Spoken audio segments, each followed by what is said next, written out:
Bien, feliz sábado a todos. Un gusto estar acá. Bueno, sabemos que están en este momento también algunos líderes en capacitación en el John Andrews, pero también es rico poder estar en la casa de Dios y poder escuchar su palabra. Al fin y al cabo venimos a buscar refugio en nuestro Señor.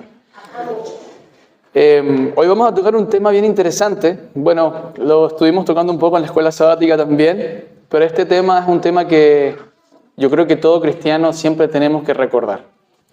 Y aquel que no es cristiano también es un buen punto de partida. Vamos a orar al Señor. Padre, en esta hora nuevamente pedimos y solicitamos tu Santo Espíritu. Úngenos, Dios, con tu poder, con tu sabiduría, y que en esta hora podamos escucharte. Hablas directamente a nuestro corazón y también ayúdanos a tomar decisiones. Bendícenos en el nombre de Jesús. Amén. Muy bien. Para nadie es un secreto la historia del pueblo de Israel.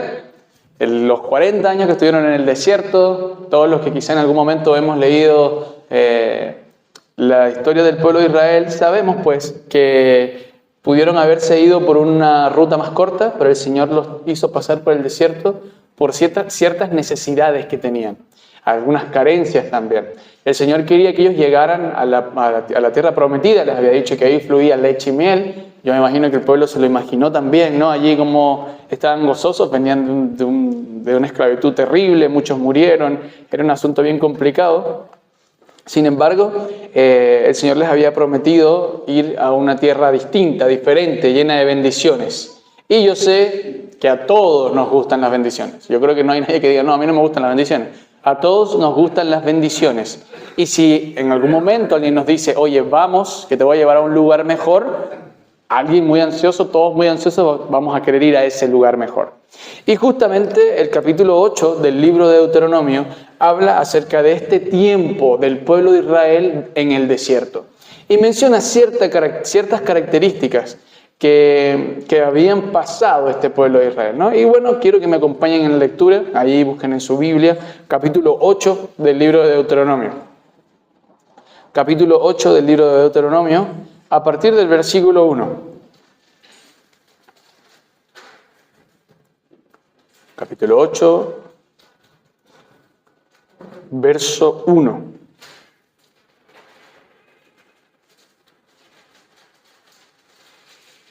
Yo los espero, no se preocupen.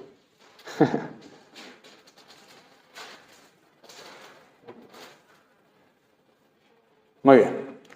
Estamos todos servidos, parece. Leemos. Dice así: cuidaréis de poner por obra todo mandamiento que yo te ordeno hoy, para que vivas y seas multiplicado y entres y poseas la tierra que Jehová prometió con juramento a vuestros padres. Aquí ya se habla de esta tierra que Dios prometió, ¿no? Y a partir del versículo 2 comienza lo bueno de este capítulo. Dice así: y te acordarás de todo el camino por donde te ha traído Jehová tu Dios, estos 40 años en el desierto, para afligirte, para probarte, para saber lo que había en tu corazón, si habías de guardar o no los mandamientos. Y te afligió, y te hizo tener hambre, y te sustentó con maná, comida que no conocías tú ni tus padres la habían conocido, para hacerte saber que no solo de pan vivirá el hombre, sino de que todo lo que sale de la boca de Jehová vivirá el hombre. Tu vestido nunca se envejeció, sobre ti ni sobre nadie, ni el pie se te ha hinchado en estos 40 años. Reconoce hoy en tu corazón que así como castiga el hombre a su hijo, así Jehová tu Dios también te castiga. Dice más adelante: guardarás pues los mandamientos de Jehová tu Dios, andando en tus caminos y temiéndole. Vamos a dejarlo hasta acá. Este capítulo 8 del libro de Deuteronomio menciona el recuerdo del pueblo de Israel por los 40 años. Y aquí hay ciertas características que aparecen en la Biblia que son bien interesantes siempre de recordar, siempre de recordar. Aquí se ve la mano sustentadora de Dios. Le dice al pueblo: tu vestido nunca se envejeció. Tu vestido nunca se envejeció, ni tu pie nunca se hinchó, dice, ¿no? Y nunca tuviste, digámoslo así, un día sin decir, hoy no comí nada, ¿no? Aquí se mencionan ciertas cosas que el pueblo pasó y dice que Esto lo hace Dios para probar, para saber lo que había realmente en el corazón de las personas. Y bueno, esta pregunta es lógica que se haga, ¿no? ¿Acaso Dios no sabe lo que hay en el corazón de las personas? Claramente sabemos que Dios conoce nuestro corazón. Es algo bíblico, lo dice así la Biblia, ¿no? Y acá dice, yo me pregunto, ¿no? ¿Por qué entonces Dios dice que nos hace pasar por la aflicción, por pruebas, para saber lo que hay en nuestro corazón? ¿Quién realmente tiene que saber lo que hay en el corazón? ¿Dios o nosotros? Y yo sé que la pandemia pasó hace mucho rato ya, hace bastante tiempo. Pero en ese momento de la pandemia, que yo creo que fue uno de los momentos más críticos que ha tenido la humanidad, por lo menos en este tiempo, muchos de nosotros quizás se vio bien complicado. Muchos tuvieron que dejar el trabajo, muchos tuvieron que cambiar su oficio, muchos entraron quizás en momentos de aflicción, ansiedad, depresión. Sin embargo, fue un momento bueno para que la gente examinara su corazón, para ver lo que realmente había. Y ese tiempo ya pasó, ¿no? Mucha gente dejó de asistir a la iglesia, mucha gente ya no asiste a la iglesia, pero actualmente Dios sigue intentando mostrarnos qué es lo que hay en nuestro corazón. Sigue intentando darnos una clara visión qué es lo que hay en nuestro corazón. Por aquí dice, cuidarás de poner por obra todo mandamiento que yo te ordeno hoy, para que vivas, y además de esto, para que seas multiplicado, y además de esto, para que entren y posean la tierra que Jehová prometió con juramento a vuestros padres. Y yo les pregunto, hermanos, ¿quiénes de los que estamos acá quizá no ha pasado hambre, o no ha tenido necesidad, o quizá en casa, como bien estaba diciendo la hermana allí cuando llegó, no le ha faltado el gas para calentar la casita, o para el agua caliente en la regadera salga como tiene que salir? ¿A cuántos de nosotros no nos hemos visto en esta necesidad, en esta situación de necesidad, donde quizá no hemos tenido para comprar un par de zapatos nuevos, donde quizá ya la única camisa que tengo para la iglesia o la única ropa que uso para el trabajo ya está desgastada y no hay plata suficiente para comprar más? ¿Cuántos de nosotros nos hemos visto también en necesidades espirituales, como bien lo estábamos mencionando en la escuela sabática, ¿no? El asunto de orar, de estudiar la Biblia.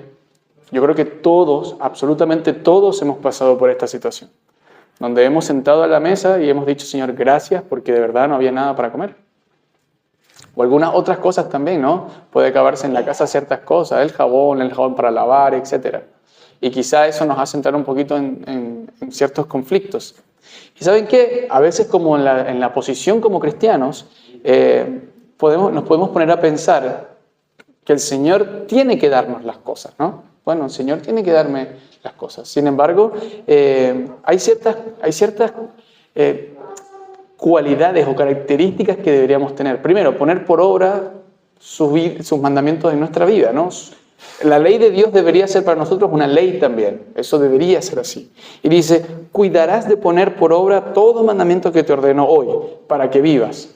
Y ahora puede entrar dentro del corazón del cristiano cierto pensamiento de que el Señor tiene que dárnoslo porque somos sus hijos, ¿no? Y bueno, tiene que dármelo. Pero hay algo interesante que aparece en el capítulo 7, a partir del versículo 6. Y dice así, porque tú eres pueblo santo para Jehová. Así dice. Tu Dios te ha escogido para hacerle un pueblo especial entre todos los pueblos que están sobre la tierra. Y el versículo 7 dice, no por ser vosotros más que todos los pueblos los ha querido Jehová, sino que los ha escogido, pues, porque eras el más insignificante de todos los pueblos.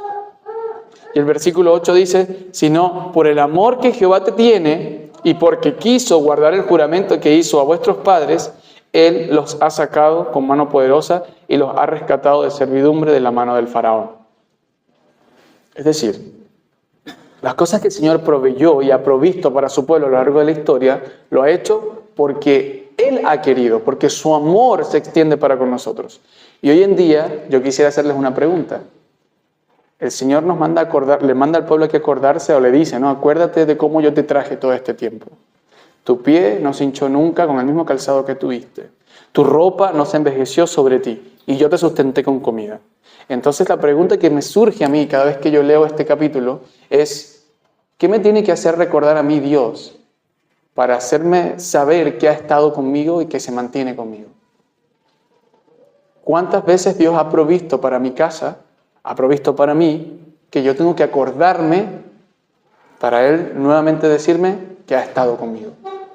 Miren, en el versículo 7 dice, Jehová tu Dios te introduce en la buena tierra.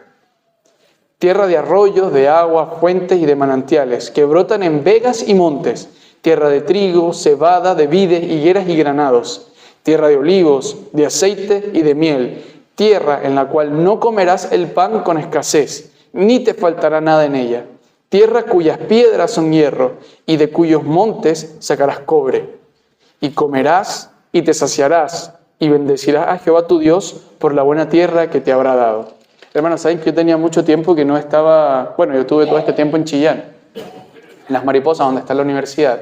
Y ahí eso es súper tranquilito, ahí no pasa nada, muy raramente sucede algo, muy raro. La gente, yo creo que la mayor queja que puede tener la gente en esa zona es que los autos pasan muy rápido.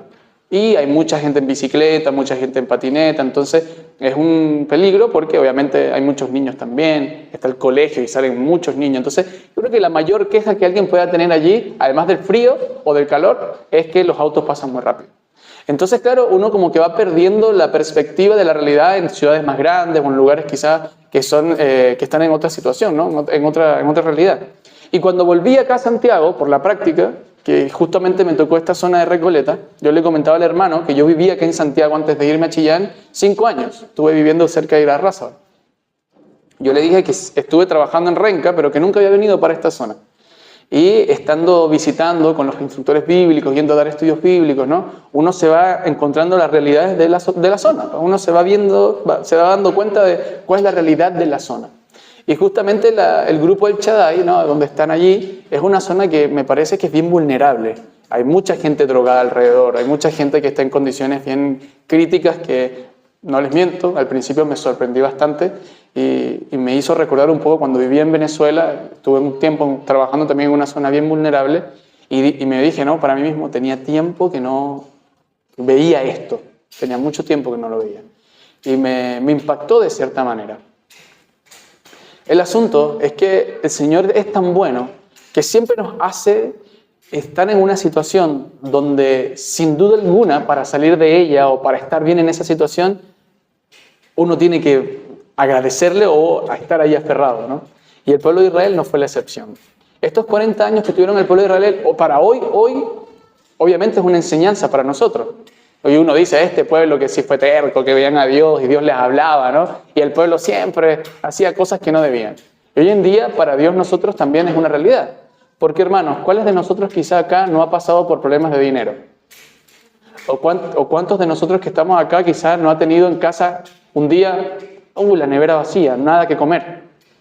¿O cuántos de nosotros acá no hemos estado en apuro quizá con ropa también? Los que tienen los niños, ¿no? Ropa para el colegio, zapatos para el colegio. ¿Cuántos de los que hemos estado acá hemos tenido que pagar alguna cuenta de la casa y no hemos tenido cómo hacerlo? ¿Y cómo el Señor ha provisto en esos momentos? Cuando el Señor dice acuérdate, es recalcando la realidad del humano. Nosotros somos bien olvidadizos. Nos olvidamos de las cosas que Dios nos promete, pero también nos olvidamos de las cosas que Dios ha hecho por nosotros. Dios ha prometido que viene por segunda vez. Y a veces nosotros actuamos pareciendo que no nos acordásemos de eso. Vivimos nuestra vida y pareciera que no nos acordamos que el Señor dijo en algún momento que vendría por segunda vez. Y que dijo además que iba a buscar a sí mismo. Es decir, caracteres de personas que hayan sido moldeados por su misericordia para su gloria. Y pareciera que también hasta eso olvidamos que el Señor viene por segunda vez.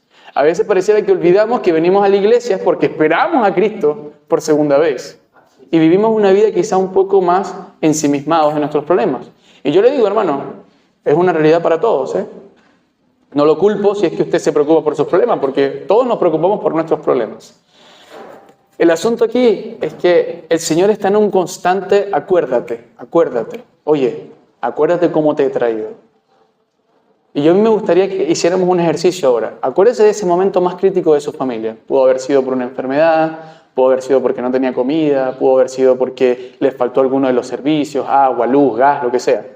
Pudo haber sido por un asunto incluso de iglesia. Piense en ese momento más crítico. Recuérdelo, trate de recordarlo. Y ahora recuerde cómo fue que Dios lo sacó de allí. Cómo fue que Dios hizo el milagro. Cómo fue que Dios se manifestó. puede ser que los tiempos vayan empeorando. Y puede ser que las cosas que tengamos que vivir vayan a ser peor.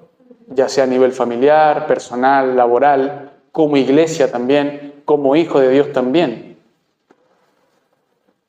El asunto aquí es cómo vamos a enfrentar esto. Porque en fin y al cabo, el pueblo que veía a Dios, estaba con Dios, había una nube arriba en el día y una columna de fuego en la noche, que lo veía a Dios, pasaba por esas penumbras y se olvidaba del Señor. Nosotros que quizás no lo vemos, podíamos decir, bueno, para nosotros puede ser más fácil olvidar cómo Dios me ha cuidado y me ha sustentado. Y una de las cosas que el Señor le dice al pueblo aquí es, cuida de poner por obra todo lo que yo te he mandado. Porque las cosas que nos pasan en el día a día no son para ver realmente Dios lo que hay en nuestro corazón. Es para que nosotros nos demos cuenta cuán aferrados al Señor estamos. Y si realmente nuestra fe es una fe sana, es una fe que busca diariamente al Señor para que Él sea el sustento. Miren, una de las situaciones más difíciles que me ha tocado vivir en la tierra es salir de mi lugar. Usted me dirá, bueno, pero este muchacho aquí tendrá para contar. Usted me ve acá, pero tengo 35 años. Y he pasado hambre, he pasado frío, he tenido momentos donde no he tenido dónde dormir. En alguna oportunidad de la vida tuve también la mala experiencia de sentirme totalmente débil, así como, bueno, ¿y ahora qué hago? Y yo recuerdo en ese momento que hubo una oportunidad que le dije al Señor, Señor, yo no tengo más nada que hacer y yo estoy a punto de perder la fe. Y me acordé de esa historia que aparece aquí en la Biblia, en Marcos, donde este hombre le grita a Dios y le dice, ven en auxilio de mi poca fe. Creo, ven en auxilio de mi poca fe. Y ahí el Señor hace el milagro, ¿no? Y se sana la persona que está enferma, el muchacho. Y yo recordé esa historia y yo me acuerdo que le dije muy sinceramente al Señor que viniera en auxilio de mi poca fe porque ya la estaba perdiendo. Y a mí me gusta acordarme de esa historia. A mí me gusta acordarme. Me gusta acordarme porque me recuerda realmente cómo el Señor, ¿quién es el Señor? ¿No? ¿Cómo es que se presenta en la vida de la gente? La escasez para Dios es la oportunidad para nosotros de poder verlo. La necesidad para Dios es la oportunidad de que nosotros podamos verlo manifestado. El problema con la familia, el problema con los amigos, con los hermanos de iglesia. Cuando pensamos que la iglesia ya está a punto de cerrarse porque no hay líderes, es la oportunidad de Dios para que nosotros podamos desarrollar fe a través de la oración. Solo que lamentablemente para nosotros es más fácil poner peros y excusas. Lo hizo el pueblo de Dios en aquel tiempo, lo hace el pueblo de Dios ahora. Porque así es nuestro corazón. Así es. Somos egoístas por naturaleza, somos olvidadizos por naturaleza. Nos olvidamos cuánto es que ha hecho Dios por nosotros, cuánto es que ha sustentado al pueblo, cuánto es que ha sustentado a la familia, cuánto es que ha provisto para la iglesia. Me parece una iglesia muy linda, por cierto, esta. Muy linda. Me acordaba conversando con el hermano Javier que justo arrendaron allí para el Chaday y él decía, sería bueno tener esto, aquello. Y yo le decía así, el Señor va a proveer lo que tenga que proveer. Usted preocúpese por hacer su trabajo, que el Señor va a proveer lo que tenga que proveer. Y saben que es importante que nosotros desarrollemos con Dios la fe. Y todos aquí sabemos cuál es nuestra realidad de fe. Todos sabemos. Todos sabemos cuánto oramos a Dios para que nos dé fe. Todos sabemos cuánto es que necesitamos de Dios para desarrollar la fe. Todos sabemos cuánto le creemos a Dios de lo que nos dice. Y todos sabemos cuán importante es para nosotros poder acudir a Dios a través de la lectura de la oración para desarrollar la fe. Y es bueno saber nuestra realidad. Es necesario saber nuestra realidad. Porque cuando sabemos nuestra realidad, entonces podemos acudir a Dios para que resuelva los problemas que tenemos en nuestra realidad. Y partimos desde la individualidad, como bien lo estábamos conversando. Mi papá siempre me decía, hijo, un cojo no guía a otro cojo. Un ciego no puede guiar a otro ciego. Siempre me lo decía. Cuando estaba con mis amigos que estábamos todos ahí medios malaconductas. Hijo, búscate otro grupo de amigos. Siempre me lo decía. Que papá, son mis amigos, tú no vas a entenderlo. Un ciego no puede guiar a otro ciego. Y en este contexto, una persona que no ha experimentado a Dios a través de su fe, no puede decirle a otra persona que cree. Es ser mentiroso al fin y al cabo. Y por eso es que este capítulo 8 dice, te acordarás de todo el camino por donde te traje y por donde te ha traído Jehová tu Dios estos 40 años en el desierto, para afligirte, para probarte, para saber lo que había en tu corazón, si habías de guardar o no los mandamientos. ¿Habemos de guardar o no los mandamientos, hermanos? Es una pregunta que obviamente es personal. Y el asunto aquí es las aflicciones suyas. Las pruebas que Dios le ha dado son suyas, sí. Usted las vivió con el Señor, seguramente con la familia, pero era la oportunidad y ha sido y sigue siendo la oportunidad de Dios para sincerarnos con nosotros mismos. Si realmente le creo a Dios, ¿cuánto le agradezco a Dios? ¿Cuánto me quejo con Dios? ¿Cuánto me quejo de Dios? Y ahí aparece nuevamente la palabra, acuérdate. Acuérdate cuánto pasaste y cuánto estuvo Dios. Esto es tan importante en este tiempo para nosotros, hermanos, porque como bien estábamos conversando allí, y como bien lo mencionó la lección, y como bien también lo mencionó la lección del trimestre anterior, los tiempos van a empeorar. No podemos esperar paz en este tiempo. Van a empeorar. Las situaciones en casa quizá no vayan a ir para mejor. Dentro de la misma iglesia van a haber menos hermanos.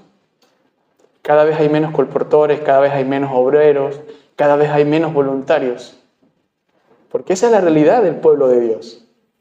La Biblia dice que los hombres nos vamos a convertir en personas más egoístas, más vanidosas, más amadoras de nosotros mismos. Eso dice la Biblia que va a pasar. Y entonces es el momento para acuérdate de dónde te ha traído el Señor. Acuérdate de cuántas cosas te ha hecho vivir el Señor, pero acuérdate también cómo te ha sustentado el Señor. Y por eso es que la herramienta de hoy en día para nosotros, más allá del conocimiento secular o de teorías, es la oración. Es la oración. Es el refugio en Cristo. Porque nadie va a poder enfrentar las cosas de este mundo de manera secular. Es con Dios. ¿Qué dice Romanos 8? A partir del capítulo 8. Todas las pruebas que presenta justamente ahí el cristiano, ¿no?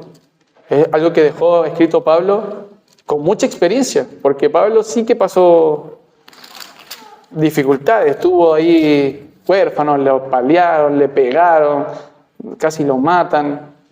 ¿Cuántas cosas no vivió? Y dice, ¿no? A partir del versículo 28. Y sabemos que todas las cosas cooperan para bien de los que le aman a Dios, de los que son llamados conforme a su propósito.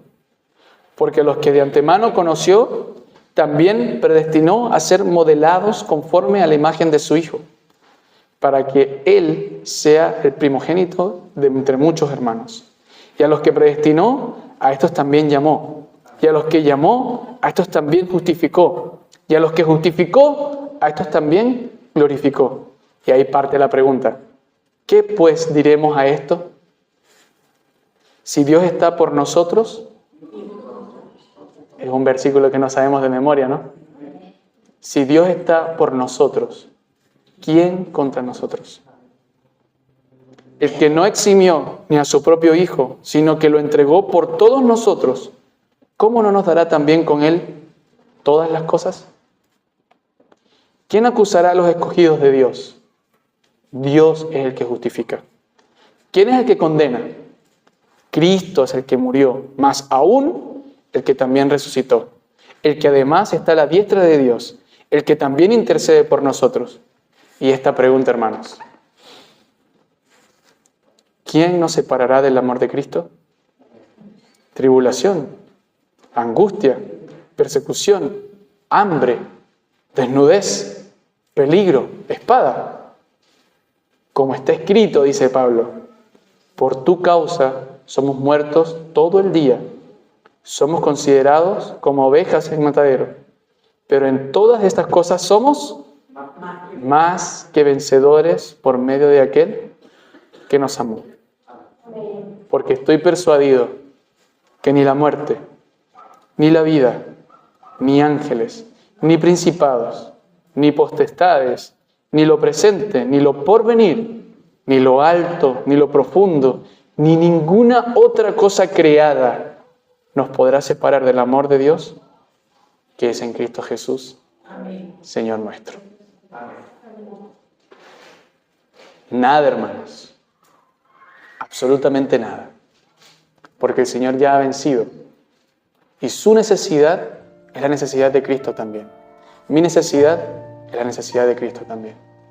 Así que es hora de aferrarnos, es hora de creerle a Cristo, y si se nos olvida cuánto nos ha ayudado, entonces es hora de sentarse a recordar cuántas veces ha hecho el milagro para nosotros y para los nuestros. El Señor nos bendiga y nos guíe, y por sobre todas las cosas nos dé oportunidades para poner en práctica nuestra fe.